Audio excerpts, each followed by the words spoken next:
It's playoff time. Welcome back to the RAS Picks YouTube channel, and welcome back to another episode of the Simple Handicap. If you're tuning in live here on a Wednesday evening, I do the show usually Wednesday morning. And if you're tuning in on a Sunday evening, we made it to the playoffs. That's all that's important here. We made it to the playoffs. It is Sunday evening. If you're watching live, good to have you back for another live stream. If you're listening on Apple or Spotify, Sunday night, Monday morning, hopefully your evening or day is off to a fantastic start. Exhale.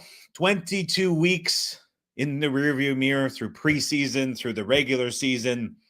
There was a lot going on. And before I jump into the playoff games and the wild card games, I just want to say to everybody who has followed the content all season long, I appreciate every minute that you have spent watching, listening, reading, however you may have consumed the content. Means a lot to me. So it is good to have you all along. For everybody who's subscribed new to the channel, it's been awesome to have you as well. If you're jumping over from the podcast to YouTube or YouTube to the podcast, thank you again for tuning in. Next year, I'm going to make a very strong and concerted effort to bring everything in to one spot. And whether that's here on the YouTube channel or something else that we come up with through the podcast feed on Apple or Spotify, that'll obviously be updated in the off season. But there was way too much going on in too many places this year. I felt it. You guys probably felt it too. Next year, everything's coming in together. And so everybody gets a little bit better of a product and you get all of the thoughts in one place. Lots going on this year. It was the busiest year I've ever had for media. And I think for those of you who really follow everything I do, you may have felt it. Hopefully it didn't take away from some of the quality that you guys expect here on the YouTube channel and on the podcast as well. But next year, my goal is just to have everything condensed into one spot and make a little bit better quality with everything rather than trying to go crazy on the quantity, which this year got out of hand in a hurry. So with all of that said, again, thank you to everybody who has tuned in. I appreciate it very much. This is a good point. Darren says no hoodie. I didn't even realize I went live without the hoodie. So you get t-shirt, Adam, to start off the new year here on January 5th on the channel as we get into the postseason. Mike is saying, time for Adam to hate on the Lions some more.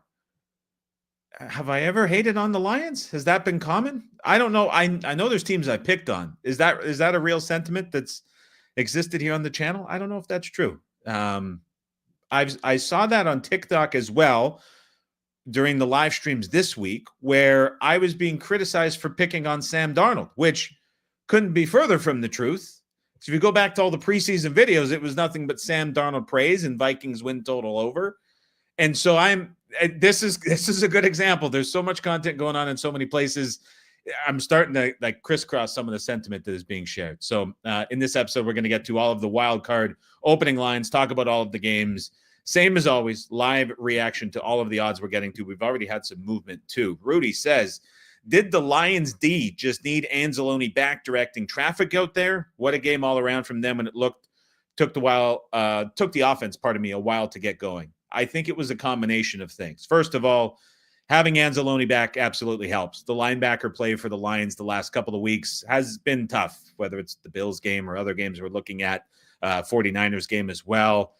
Not having Anzalone out there has been a big loss. They have plenty of other defensive injuries too, but Neiman, Nowaski, they were both struggling a little bit. So, I mean, Campbell was kind of pushed out there into a role that he was maybe not quite ready for with the injury, and having Anzalone out there from the Green Dot perspective, from just an organizational perspective, certainly helps and allowed them to try to do what they did tonight, which they executed perfectly. I think this was I think about the Vikings-Packers game last week and how there was such a surprise from LaFleur post-game not getting what he expected. And I think we're going to see similar comments from Vikings staff after this game ends, where this was quite unexpected.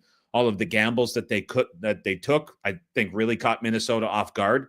So that matters too in a divisional matchup where there's so much familiarity. The other thing that I would say too, it's been brought up during the course of the season, but I would encourage anybody, I don't have the numbers off the top of my head. If you take a look at Sam Darnold's splits throwing like under 2.6 seconds and over 2.6 seconds, I mean, it is the difference between an average quarterback in the NFL and like a bottom tier fringe backup quarterback in the NFL. Night and day differences. And it's been like that his entire career. The accuracy is always the first thing to go when he is forced to hold on to the ball and move and get out of rhythm. And tonight, in this game specifically, he had to hold on to the ball for about 3.14 seconds per drop back, which was the third longest of any quarterback this week. So you see what happens when he's forced out of structure, when things aren't working, combined with the surprise game plan, combined with Anzalone back. It just, everything came together, even with all of that happening. I mean, the chances that Minnesota had in that game inside the 10-yard line, that one drive, they had 6 snaps inside the 10. I mean, not being able to get it into the end zone, the decision-making from O'Connell was suspect, I think is a generous term to use to describe it. So it was a culmination of everything kind of happening at once in that game. And even still, Vikings certainly had opportunities to score, but a very good game from the Lions defense, and certainly Anzalone matters quite a bit as well. I'm getting tongue twisted early in the podcast from looking at the screen, looking at the comments, and everything else going on. We'll see how this holds up for the next 40 minutes. It's the playoffs. We're here. Brian says, longtime listener from Burnt River, Ontario. Brian, I'm looking this up. I have no idea where Burnt River is. I have not heard of it. I'm looking it up. This is oh boy, I'm zooming out. There's nothing. I'm zooming. I'm still zooming. Okay. Interesting. So like northeast of Barrie. Huh. What a cool area of the country to be from. I appreciate you tuning in, Brian. Good to have you for another live stream as well. Michael B. says, good evening, Adam. Darnold looks heinous under pressure. Michael B., you were on the live streams earlier this week where I was taking the Darnold flack. So you can back me up in the chat. I'm not making that up. It was relentless on that as well. So I'm sure you remember that from earlier in the week. But that game was a reference point earlier in the week where the point I was making was the Vikings' ceiling is not winning a Super Bowl with Sam Darnold. And I think that was shown tonight. It is still a very good offense, a very well-coached team, a very good team. But that was kind of the viewpoint of the limitation overall. Aaron says, will be interesting to see if the market overreacts to this poor Minnesota performance. I'm curious what we were going to get. I was thinking we would still see Vikings a very short favorite. You guys let me know in the chat what starts showing up at FanDuel and DK and others. This was probably at most going to be like Rams pick'em earlier in the season. Rams were 2.5-point dogs in that matchup. So Minnesota is going back into LA. So I don't know if we see too much of a deviation from that number. But let me know in the chat. It's the only banner that I did not get in as we went live right as this went off the board. Devin says, well, I'm seeing it crisscrossed, and I'm seeing it crisscrossed on the odd screen as well. But I was thinking Minnesota 1 was maybe the number that we would see. So let's see what we get to. Let me know in the chat, guys, what comes up, and I will go through the games. We'll talk about these one by one, and we'll talk about Wild Card Weekend. It kicks off on Saturday for the 20th time in a row, whatever it might be. Every single time there's playoffs and Houston is in it, Houston kicks things off in the early time slot on Saturday. I saw a tweet tonight that said it's a tradition unlike any other, and there was a big, long list of timestamps for the Houston Texans playing in this time spot. And so they're slotted in there once again, hosting the LA Chargers, who are 3-point favorites, with a total in this game of 43. So the first reaction that I had to this when I saw this hit the board was that it was jacked up a little bit for the Chargers. However, in saying that, I was not at all coming into this seeing the hypothetical matchups thinking that this was a game where I would be intrigued to bet Houston in any way. I viewed Houston as a team coming in that just was the prize of the wild card round, if you will. And I think that's why we saw the Chargers play as hard as they did to try get that extra seeding to get this matchup and avoid Baltimore. Certainly you want to avoid Baltimore, but the difference in caliber of opponent is significant. Now, with that said, to see 3 here, there is never a time this entire season, whether you're looking at market ratings or comp set ratings, whatever set of ratings that you were pulling in and putting together, there's never been a time where the Chargers were favored, I would say at all on a neutral, but certainly by more than a point on a neutral field. And there's charts and graphs, a lot of things that you can look at. You just would have never got to this number at any point during the regular season, because to get to 3 for LA, not only are you advocating that the Chargers are a better rated team overall than the Houston Texans, but in a playoff game like this, you're advocating that you're making the Chargers 4.5, 5 better on a neutral, which just nobody's gotten close to that at all. Now, the question is, we're talking about a single week here, and we're looking at this in a different scenario, and it's hard not to ignore what we have seen down the stretch with the LA Chargers the last couple of weeks looking fully healthy. Everybody's back. You cannot at all discount the fact that Harbaugh wins no matter where he goes. This is a very well-coached team, and you think about the coaching advantages. Harbaugh versus Ryans is a big advantage to Harbaugh. Minter versus Slowick is a big advantage to Minter. Everywhere on this field, there's an advantage coaching-wise for the Chargers. Quarterback play, Herbert's going to be rated and more desirable than Stroud as a better. So, like, there's advantages in here, certainly. The question that I start to have is, to get to this number and to get to this big of a difference from what we have seen, you kind of have to think about the last couple of weeks and put it into context. And again, teams cannot control who they play, but they can control how they play against them. The Chargers have played the Broncos, the Pats, and the Raiders down the stretch the last 3 weeks, won all 3.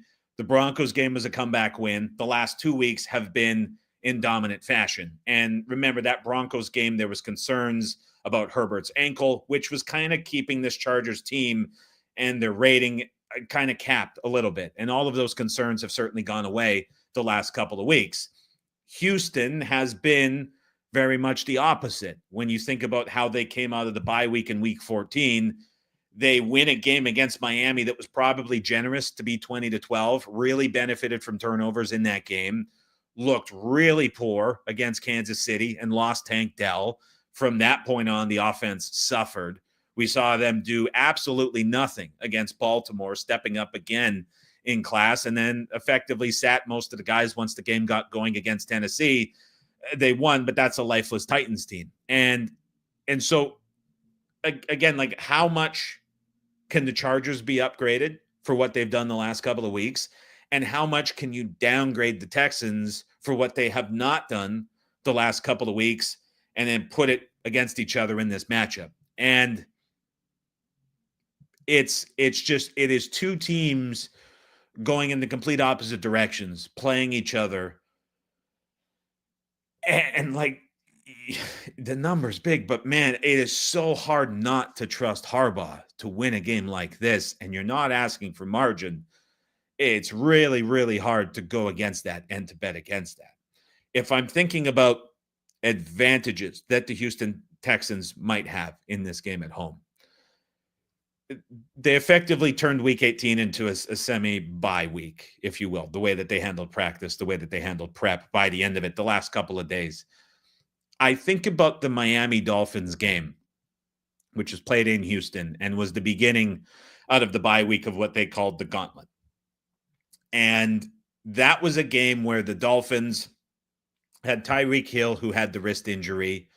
They were a very kind of speed-driven group of wide receivers that, in theory, if you're comparing like the athletic ability of some of these Dolphins wide receivers to some of the athletic ability outside of McConkey for Chargers wide receivers, and with all of that in that game, Houston's DBs were able to collectively win that game for Houston in spite of all of the offensive struggles and all of the issues that they had. And I think about this Chargers skill position group, and unless this is a game where Houston or LA comes out and just it's a classic Roman throwback game where they're just dominant up front and they're running the football and they're playing like they were at the early part of the season, and they get that big lead and they sit on that, it's game over. If this is a tighter game and it's competitive early, I just wonder a little bit, is this a game where the Texans DBs, like they did against Miami, extend this game and give Houston a chance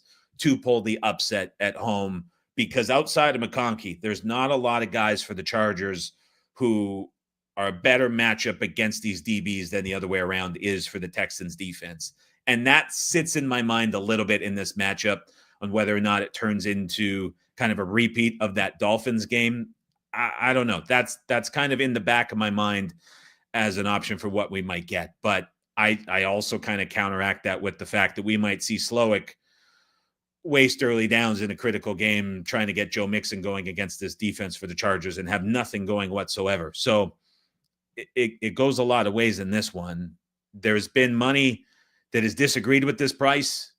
I mean, you're looking at it. I guarantee you there's bettors out there that see the price and say, no way. And they're taking the 3 at home with the home dog and a number that we just wouldn't have got to during the regular season. And then there's others, once this got down to a very cheap 3 and 2.5, that were saying, like, I'm trusting the better coaching staff and the better quarterback to win this game.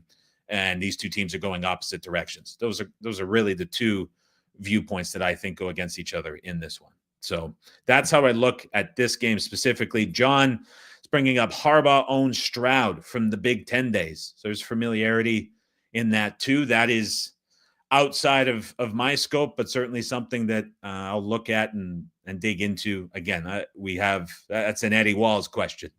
And so send him a DM on that one. I appreciate you bringing that up, John, but that's a good comment for sure to bring up, and certainly one that I'll take a look into. So that's kind of where I'm sitting at Chargers Houston. It's really hard to get to this number, but it's equally difficult to not trust this coaching staff to find a way to win this game against Houston. Pittsburgh on the road at the Baltimore Ravens. Ravens 9.5-point favorites. This continues to get bet up with a total of 46. So it opened to 8.5. It is now out to 9.5, which I agree with. The first meeting between these two was played in Pittsburgh. The Ravens were 3.5-point favorites. Just a couple of weeks ago, the game was played back in Baltimore. The Ravens were 7.5-point favorites. Now they're out to 9.5. In the first meeting that the Steelers won, Pittsburgh didn't score a touchdown. They won 18-16. Ravens dominated yards per play. That was a game with Tucker misses and mistakes all over for the Ravens. A couple of weeks ago when these two teams played on the Saturday, that was a game that the Ravens dominated for 4 quarters. And I know the scoreboard showed it being closer than it probably really reflected in reality, but the Ravens were still big winners in yards per play, big winners in success rate as well. And I think this is a deserving increase in the point spread at home for the third time around. So the first thing that comes to mind is, what do we get from Mike Tomlin for round 3? In the first meeting, it was basically a duplicate game plan from the week prior that he used defensively against the Washington Commanders and Jaden Daniels. And that was something that Todd Monken and Lamar had stressed about having a game plan to solve. In the first matchup, they did not do it. In the second meeting, it was effectively the same defensive approach for the Pittsburgh Steelers, and the Ravens solved it. They got the ground game going early with Henry. They ran it 38 times. Lamar only threw it 23 times.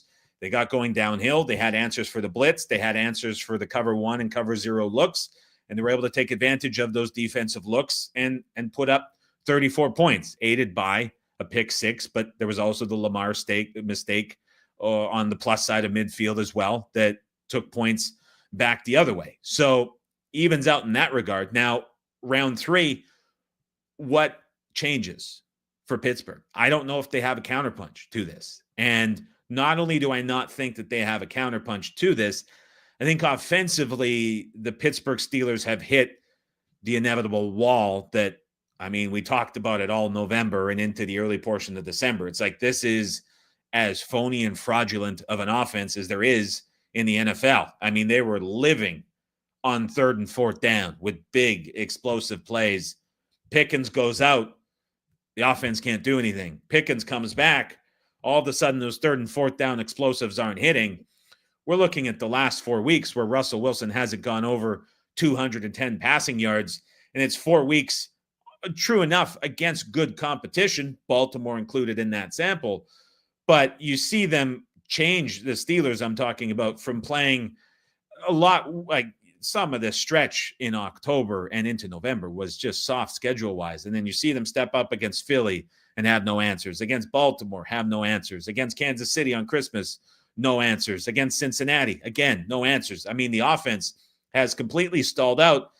And Dan Orlovsky with the Ravens broadcast is talking about how, look, this defense for Baltimore has completely turned around with the changes that they have made, pushing Hamilton back to safety, how that's changed the coverage looks. So all of a sudden, the defense is trending up to a level that can match the offense, and how great the offense has been for the whole season. And so I wonder if Pittsburgh is kind of a dead team going into this in the third time around. And the only thing that could really kind of keep you a little bit unclear about the Ravens here is the status of Zay Flowers, which I think is important to watch because he was a big part of that second game where the Ravens won, has obviously been the main receiving focal point of this offense for the season. It seems increasingly likely that he could miss this game, which perhaps takes things a little bit of a different direction for what the Ravens offense could do and wants to do. So his status is going to be pretty important, especially as you get to the Ravens here getting close to laying 10 points at home with a total of 46. A couple questions that are showing up as well. Seeing Herbert running the ball so well, had that big run today for 40-plus yards as well. Other questions. The Hef was talking about Arthur Smith doesn't have a counterpunch. I was more so talking about the defense in that regard, but I think there was some sarcasm in there based on some of the emojis that are being thrown around as well. So, yeah, that's kind of the thoughts there that I have on the Pittsburgh-Baltimore game. This is the early game on Sunday. My odds screen is still all screwed up, but this is the 10 a.m. Pacific game. Denver on the road at Buffalo, I believe. Correct me if I'm wrong with the schedule.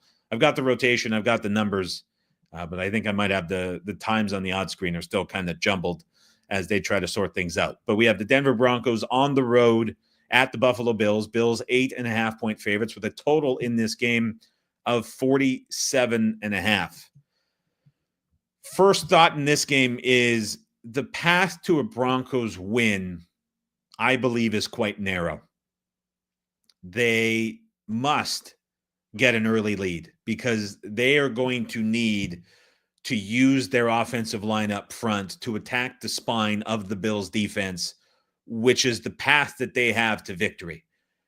The one weakness of the Buffalo Bills, offense or defense, coming into the playoffs is the spine of that defense. They're very adequate defensively when they have a lead and they can become more aggressive and they force opposing offenses into known passing situations. I mean, all teams are in the NFL, but the Bills defensively have thrived on that this entire season. And when they have got into games where they're on the other side of it and they're facing a physical team and a physical offensive line, they can be bullied up front. And I think the Bills' defensive numbers, if you go look at EPA or you look at run stop win rate or numbers like that, I don't believe that it tells the truth about what this defense is. Those numbers paint a very rosy and optimistic picture of how this Bills defense has performed. And I think it's very similar to what we saw with Minnesota. And then you see them in a game like tonight against an opponent with an elite O-line up front, and all of a sudden there's problems. And the Bills could face that here with the Broncos. And there's no question that Denver's O-line is elite. One of the best run blocking units in the league, one of the best pass blocking units in the league. If this is a game the Broncos want to win, it has to start with the ground game. It has to start with gap scheme, using Estime, getting physical up front, and attacking the spine of this Bills defense. It's not only the weakness of Buffalo, it's going to keep Allen on the sidelines a little bit longer, reduce the game, increase a lot of variance. That's the path for the Broncos. If this game goes another direction, I think we see Bo Nix struggle like rookie quarterbacks so often do when they make their playoff debut. I think this is a much more difficult spot for Nix on the road in Buffalo than we'll see the other rookie, Daniels, on the road in Tampa Bay. If this is a game where the Bills get out in front early and they're able to control offenses they want and it helps out the defense and we see them be able to be a little bit more aggressive, that's where the pass rush is going to have a chance to win. The Bills can stay in more of a base coverage look, and I think that they're going to have plenty of success defensively if they can do that. This game, of all of the games of Wild Card Weekend, is the most game state dependent, in my opinion. I think that's the way we see it play down, and that is going to go a very long way in deciding this game. Another thing that stands out in my mind is the comments from Josh Allen post-game, the first matchup with the New England Patriots, where he was asked, is the team holding back on offense? And I fully believe his answer when he says that the answer was yes, the team was holding back plays on offense and saving them for the playoffs. The Buffalo Bills offense has been awesome all season. Don't need to tell anybody that. If there's still a level that's being held back in this team, I wonder if that's potentially something that's not fully being priced in and acknowledged by the market. I think that's a fair question to ask. And I quite frankly don't know what level that could get to if it's being held back. I fully believe the answer. I don't think it was a way to play down the near loss against the Pats, the way that first 3.5 quarters were trending. I don't think that was like player coach speak trying to disguise the reality. I think there's truth in that. And if there is, this could be a Bills offense, believe it or not, that could be slightly undervalued coming into the playoffs and slightly underrated if there is that extra level and if there is that extra gear. So that to me is something that certainly stands out to me in this game as well. The other thing that I would kind of think about in this game perhaps is, as we look at this total, now that we have the schedule, the weather for all of these games late in Thursday, Friday of this past week had a lot of questions and uncertainty. And now that we see Sunday and how these forecasts are looking and how things are projecting out, it doesn't appear to be as impactful as it looked like it could late last week. So that could be something that was worth considering that now is kind of taming down, that may not have as big of an impact. So if you think about the Bills and the passing game and how willing they can be to throw it downfield, and if you're seeing that emerge, not going to be impacted by the weather like it looked like it could, which would have, I think, played into the hands of the Broncos a little bit at the latter portion of last week. So something just to keep in mind. I know I mentioned that on the podcast on Friday. It certainly calmed down a little bit in some of these forecasts. Next game up is the Green Bay Packers on the road at the Philadelphia Eagles. Eagles are 4-point favorites in this game. Total in this game is 46. So this opened 3.5. I did some playoff look-ahead lines and I did videos that were projecting what point spreads could be and what we might be looking at for matchups. And this is exactly what I made this game. And there was a lot of disagreement and a lot of support for the Green Bay Packers. And then there was like a faction of fans. And I bring this up. The video did about 850,000 views over on TikTok, which was insane. But there was a small faction, as I filtered the comments, they were like, this should be like Eagles 8+, which were Eagles fans. But there was a lot of Packers sentiment. And I was thinking about it. I was like, I don't know what I'm missing. I don't know what I'm looking at. Like, is this crazy high? There was just a lot of disagreement with this price. I think the number at 4 is exactly right. And I think we could see this tick up a little bit higher, which could draw some interest back the other way. But I think we're at a pretty good spot with this number. Lots to think about in this game. The first is, how healthy is Jalen Hurts? I think it's a fair question. And there was a comment last live stream on Sunday night last week where I was mentioning Jalen Hurts and how I thought he suffered his second concussion. I'll stand by it. And I think after the first Washington game, there was a concussion that was suffered. The interview with Van Pelt on ESPN afterwards was just bizarre, and it's on YouTube. You can go watch it. I think there's evidence there that something was up with the sunglasses, with the stuttering. It was really, really weird. So put it aside. Let's say it doesn't exist, right? First concussion suffered. It was medically determined, was the second Washington game. Hurts has missed the last 2 weeks. By all expectations, he is going to start and play in this game. I don't think there's any doubt about that. I go back to a tweet from Jesse Morse that was posted in the middle portion of October, and it looked at a list of quarterbacks who have suffered concussions in the last about 5 seasons. I think there are about 20 quarterbacks that he published. He has a lot of data. He works on the medical side of things, and he was looking, and for the majority of quarterbacks, there is an impact on play when they return. I don't know where Hurts stands health-wise, considering how willing of a runner he is. Maybe this is a game where you get some tail impact from that concussion that was suffered that just makes him slightly less of a willing runner to avoid, or maybe a little bit of hesitancy to take on some hits, especially right away earlier in the games, which, if that's true, I don't think you can have Hurts priced to being as he would playing at 100%. And then if there is this long-standing slight drop-off in passing efficiency for a quarterback that is coming back from a concussion, the question is really, in determining this point spread, like, what kind of defense are we going to get from Jeff Hafley and the Green Bay Packers? And I bring that up for one specific reason. When you look at the Green Bay Packers splits over the course of the season, they play a lot of cover 2 defense, a lot of split safety looks that they throw out at opposing teams. If they choose to stick with that, what we've seen the Philadelphia Eagles do all season is just turn the game into a big Saquon game. And you look at similar teams in terms of usage of these different looks. Think about teams like the Saints or Jacksonville or Washington that provide similar percentages of these style of looks as an opposing defense to how the Green Bay Packers have lined up. Those are some of the biggest games that Saquon has had all season.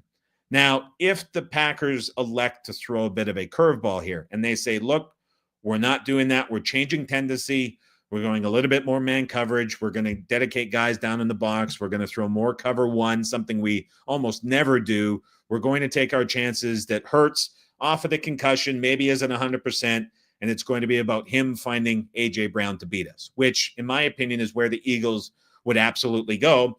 Cleveland did this. Pittsburgh did this. Dallas did this in the first matchup. They were able to contain Barkley, but it turned into a very big Hurts and Browns game, which led to really good offensive outputs for the Philadelphia Eagles. I don't know what the Green Bay Packers are going to do in this game defensively. I don't know how they're going to approach it.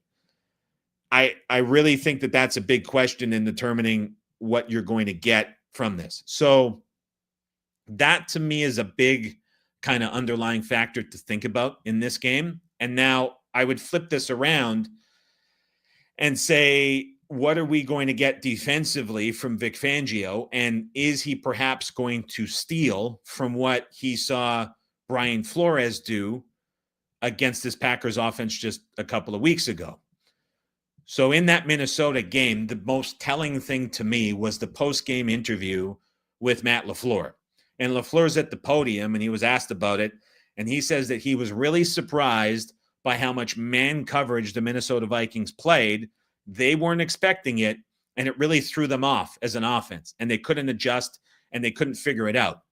The reason that he mentioned that, the reason that it was so substantial, and the reason that the offense struggled all day and couldn't adjust is because the Vikings used a season-low 54% of zone coverage. Their season average was 77%. So this was a big curveball out of nowhere that Flores threw at the Green Bay Packers.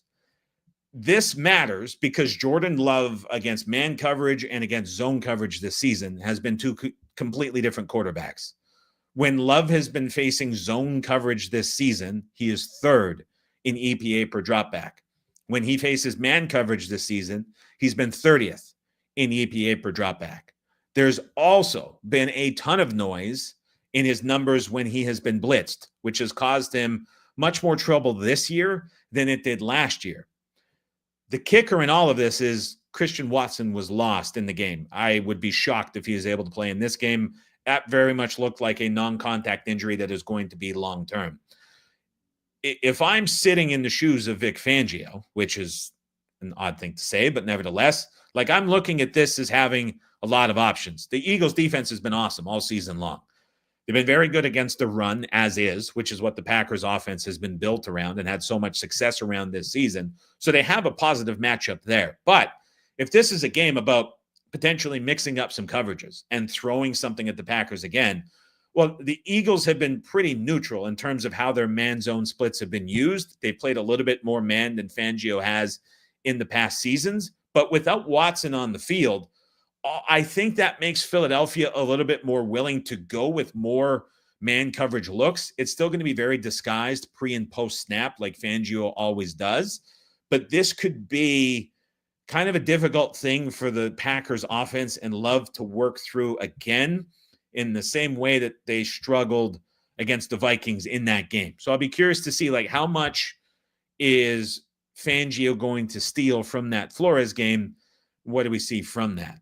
So that certainly stands out to me. The last thing that I would say from this is I was reading through some of Ted Wynn's stuff for week 17 and reading through some of the Nate Tice stuff that was written up. Both of them did a really good job of pointing out how in that game, the Minnesota Vikings on offense against the Packers defense mixed in a lot of up-tempo, especially on second down after a first down run. 100% success rate when using tempo and no huddle. There were some tells that were given up by the Packers defense in terms of what their switches were going to be on those no huddle snaps. Minnesota does not run a lot of no huddle, so it was another surprise by the Vikings. But Philadelphia is number 2 in no huddle usage rate for the season. So if this is something that Hafley and this Packers defense struggles with, perhaps it's something that we see the Eagles mix in a little bit more to give them a little bit of difficulty too. So a lot of fun matchups. I think the number is where it should be. I'm seeing in the chat that this is a fair number according to Connor at Eagles -5. We might get there. I could see 4 as being bet up a little bit to 4.5. But that is hopefully something to think about there for the Packers and the Eagles game. Jordan says, for that study, what was the duration between injury and coming back? Hurts will have had 20 days post-concussion, so that might make it a bit different, though potentially rusty. It was the first game back after concussion. The majority missed at least 1 week, but I don't know the exact average day count for each of the quarterbacks that was included. I wouldn't, if you want to look at it a little bit more, I'm pretty sure his DMs are open, but the tweet is up there as well if you want to take a look at it. But I don't have the exact answer for that, Jordan. Washington on the road at Tampa Bay. Buccaneers 3-point favorites. Total 50.5. Highest of the week. I completely agree with that total being as high as it is. And look, the status of Jamel Dean, the status of Antoine Winfield, Jordan Whitehead with the car accident is going to miss. He was being mixed in. I think both of those guys are going to impact where this total goes. If they both play, perhaps some folks are looking at this as a little bit too high. If they miss, unless you're really buying Marshawn Lattimore stock against Mike Evans in a weird out-of-division matchup now that used to be in the division with that matchup, I mean, that's really the only path that I see with Washington getting stops consistently in this game. And if you're giving me a Buccaneers secondary that is again down Dean and without Winfield, I mean, the space that the Buccaneers are allowing in the defensive backfield down the stretch of this season is insane. There are guys running wide open. The benefit for the Tampa Bay Buccaneers, and part of the reason why the Buccaneers have made the playoffs, is they just haven't faced more than one decent quarterback down the stretch. If you take away the Herbert game, which was played in week 15, think about who the Buccaneers have played while they were going through all these injuries in the secondary and struggling to produce a lot of coverage. They played Tommy DeVito. They played Bryce Young twice. They played Aiden O'Connell in Tampa Bay. They played Cooper Rush in that game against the Cowboys. They played Spencer Rattler. I mean, they've played nobody down the stretch. And it's really disguised how much space this defensive backfield has conceded to opposing wide receivers. If those guys miss again this week, the Buccaneers against this Washington offense and the way that they are stepping up in class is going to be an issue that I think is going to force this into being a very high-scoring game. If they're back and they're starting, it's a different category. Now, kind of coming full circle on that thought, these two teams obviously played back in week one. I, as you guys know, love to look at past games. What were they closing? What happened in those games? I think it's a very relevant thing to look at. It gets criticized. I don't agree with the criticism. That game, to me, is a rare occasion where I'm looking at a past matchup and I kind of have to throw it out because that situation in week one is so far removed from what the reality is in this game that I don't know how realistic it is to compare. If you go back to the week one podcast, I vividly remember bringing up the Todd Bowles versus rookie and mobile quarterback numbers. And those were very relevant for that matchup. I don't think they're as relevant for this matchup now that it's been played, now that it's been seen. And Jaden Daniels is obviously a much easier quarterback to rate at this moment than he was week one without playing a single snap in the NFL. Very different scenario. I can't look at that as much. That was a game where Jaden Daniels struggled to complete a pass to anybody that wasn't a running back. I mean, it was a big challenge. And so, look, am I saying that that's not going to happen again in this game? I'm not saying that. This is still Todd Bowles and a very aggressive defense that disguises a lot of blitzes, who should be willing in a home playoff game to throw everything he can at Jaden Daniels. This is still a rookie quarterback in the playoffs on the road, which is something that goes back to 2000, the last 25 years, that doesn't have a track record that is very positive whatsoever. There are a lot of negatives here, but there is also a massive negative in this defensive backfield for the Buccaneers that could be fixed by guys coming back, but something to kind of keep in mind. So this total is rightfully high for a reason. The Buccaneers opened 2.5. It has now been bet out to 3. I think that is fair, and I think that is deserving of how it's been bet so far as well.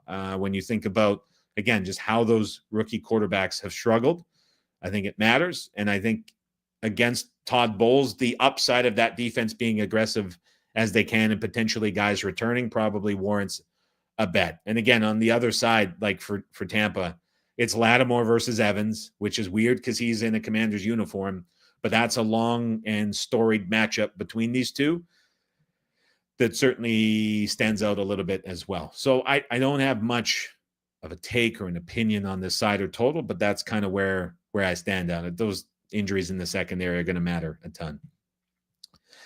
Aaron says there is a stray Washington 3.5 at FanDuel, which is still there.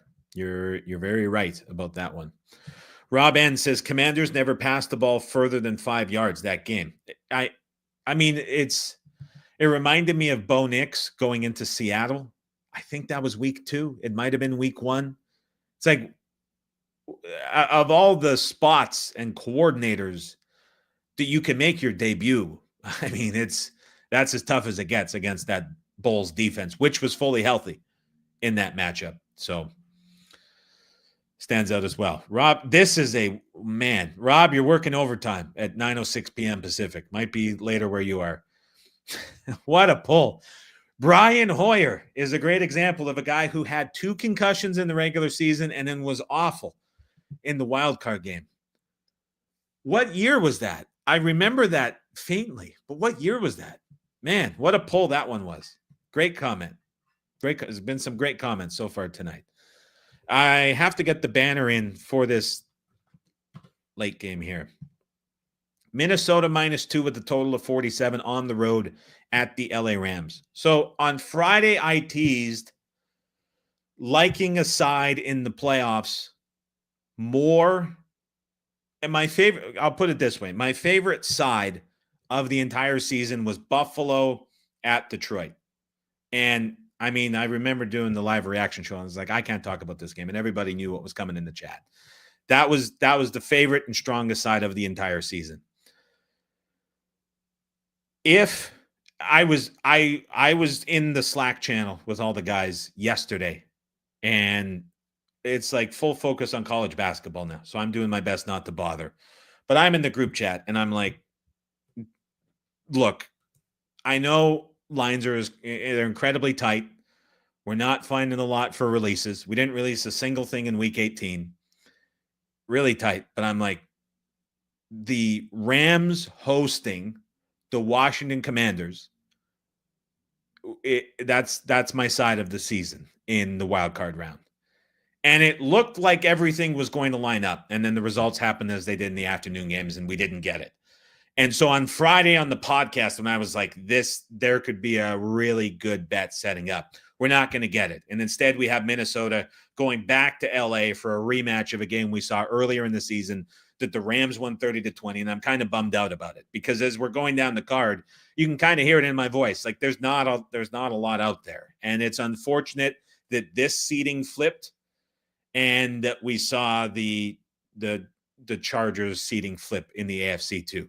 There would have been two very good bets that were given out and released, and neither of them are going to be possible because the matchups didn't fall through. So it was kind of, even though nothing was released in week 18, it kind of felt like a loss because we're not going to get these two wildcard games released, unfortunately. But that would have been, man, Rams against Washington would have been so good, and it's not going to happen. So nevertheless, I'll cry about it later. Vikings -2 with a total of 47 at LA. I mentioned at the top of the show, I thought this was going to be 1. It's slightly higher than I would have expected. When I think about this game, the issues that I have felt existed for the Minnesota Vikings all season was the run defense.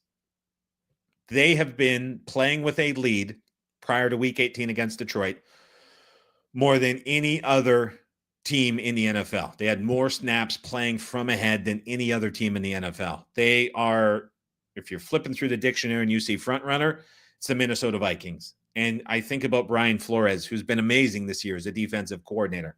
Deserves all the praise that he is getting. The way that he coaches and calls defense is just a perfect match for a team that is in that scenario with how aggressive he can be and how he changes that dial consistently. Tonight against Detroit was a good example of what happens when that run defense is tested by a superior offensive line and an offense that can get a lead and stay in front.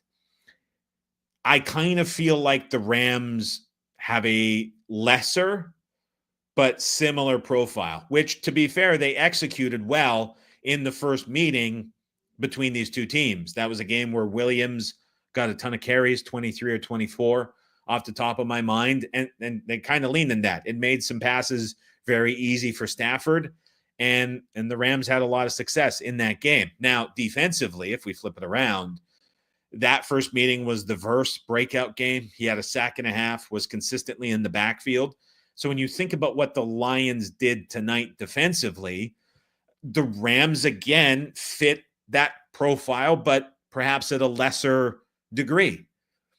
And so, to me, the question in this game, as we look at Minnesota 2-47, I think it's a touch high for Minnesota. I'm talking a point high for what I was expecting the number to be.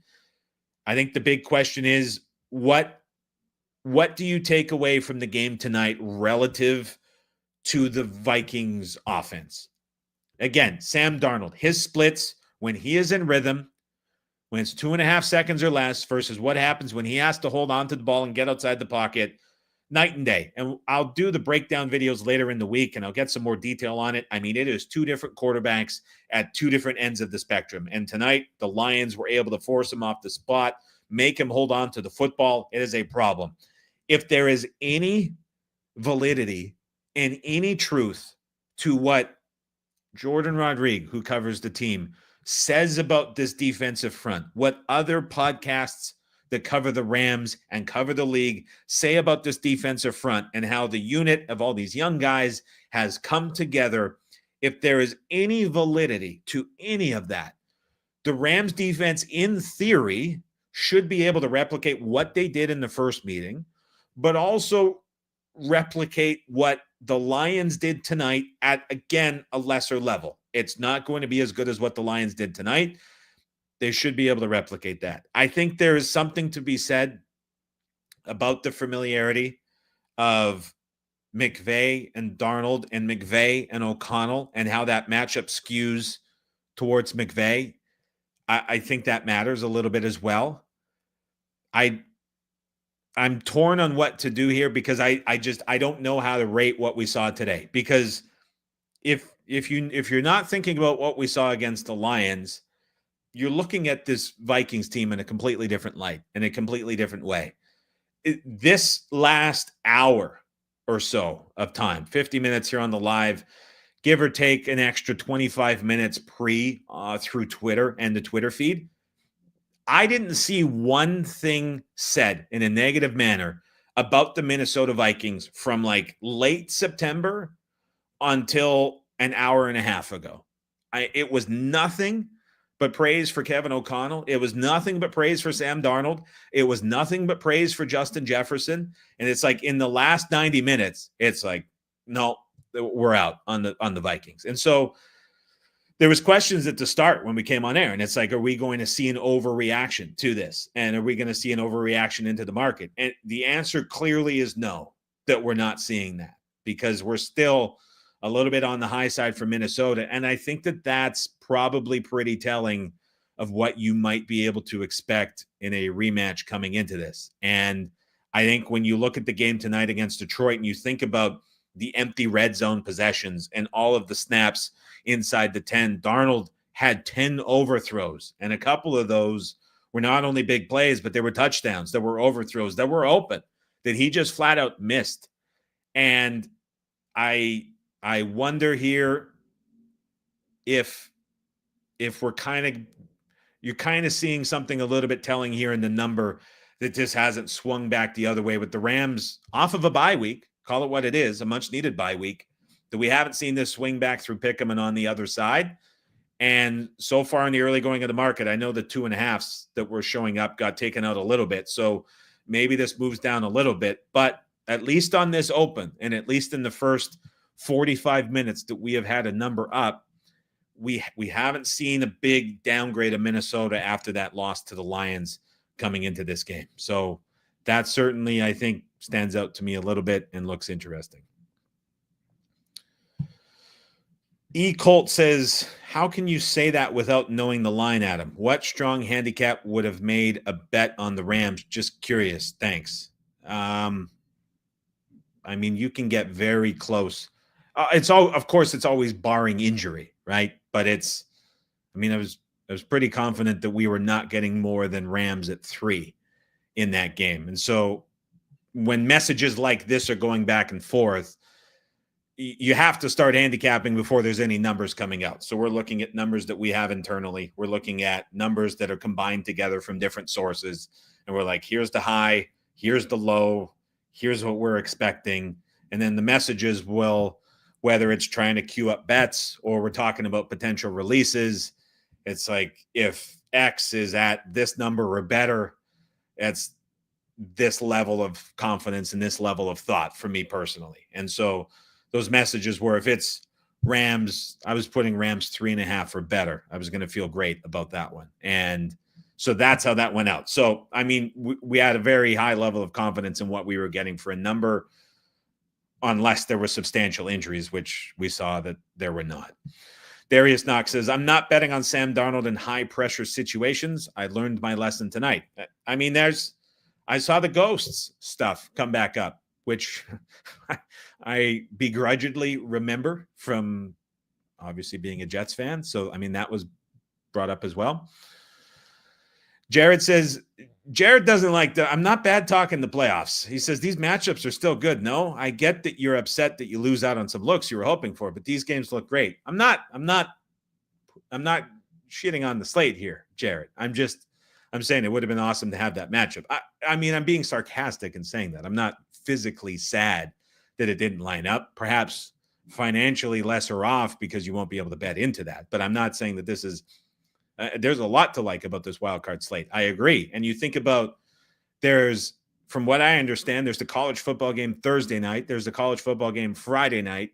And then there's NFL football Saturday, Sunday, Monday. So, I mean, in terms of a football weekend, there's got to be people taking Friday off work to just turn this into a 5-day bar or couch drink and bet along, I would imagine. Someone should do a 5-day live stream event. That would be good. Like they were doing at the TGL screen, trying to get a hole-in-one on that. Rudy says, Rams are going to send pressure now too. Darnold going to have to make quick decisions under pressure again. The ghosts are staying for another week. They've got to figure out a way to get routes quicker. In some of those replays that they were showing from like the Skycam view, I mean, some of those routes were so deep downfield. You always hear about like the halftime adjustments and how that's a myth or if it isn't. And a lot of the best coaches say it's a myth. I think tonight was kind of decent proof of that. I mean, there was no adjustment made whatsoever in that game by the Vikings to try get things quicker and routes out quicker as well. I don't know what was preventing that. Sure seems like it could be something as well. Darnold has no playoff experience. He's like a rookie in a way. Fair. I don't know if you're putting him in the same category, though, given how long he's been around the league as well. Changing 500. Now that the playoffs are set, do you like any team more now due to path versus last week? I do not, personally. I do not. What would be your Super Bowl matchup today? Hey, Michael, I got it. I mean, preseason was Chiefs-Eagles. Hard to go against that. I know I've got the Bills' future as well, sitting there at 6-1. Still holding steady there. Still holding steady.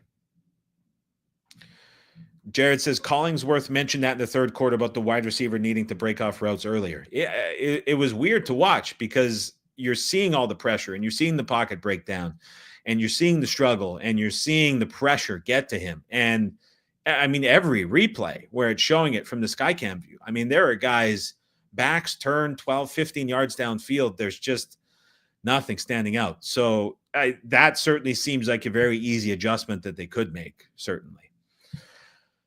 This is nice with 6 games only on the slate to get through.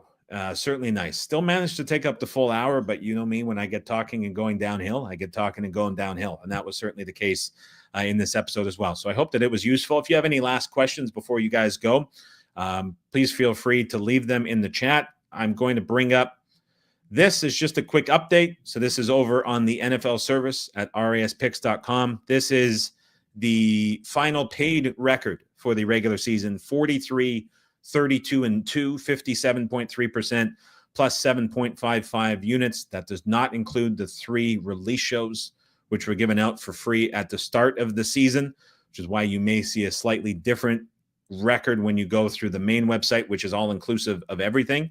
But that is the paid subscriber record so far to date. I know that I've been saying there's maybe 2 to 3 more releases. Week 18, I was expecting us to have 1. It did not come to fruition. And so, again, very tight the rest of the season with opportunities to bet. If you're still interested, raspicks.com. Anything that is not given out in that will be turned over into credits. You can also get a credit back, too, if it turns out where there's only 1 or 2 and you buy the 3.